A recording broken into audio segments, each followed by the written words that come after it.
Leo hii nipo maeneo ya Pugu ya kwa Mustafa.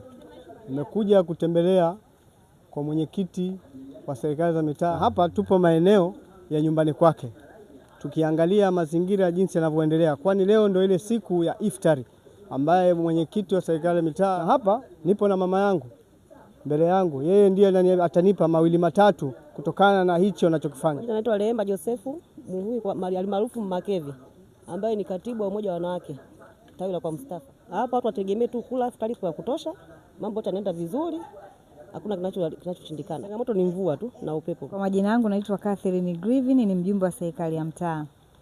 Leo tupo nyumbani kwa mwenyekiti wetu tukiwa tunafanya maandalizi ya iftari ambayo tumeiandaa kama serikali ya mtaa, tukiambatana sambamba na umoja wa wazazi wa Chama cha Mapinduzi.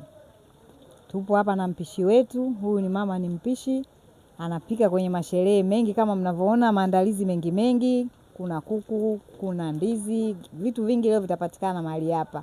Watu watafuturu, maana tumealika watu takriban 600 waje kwenye iftari yetu. Naitwa Bwana Yusufu Isa, kwa jina mabano naitwa Bwana Chingo. Kuna maandalizi hapa kwa sababu ya iftari. Kwa hiyo tunaomba ndugu wakazi wa kwa Mustafa kama mjitokeze kwa wingi tupate iftari ya kutosha. Iftari hii imeandaliwa nyingi sana tofauti na mwaka jana. Njoni kwa wingi tuje kuitikia wito.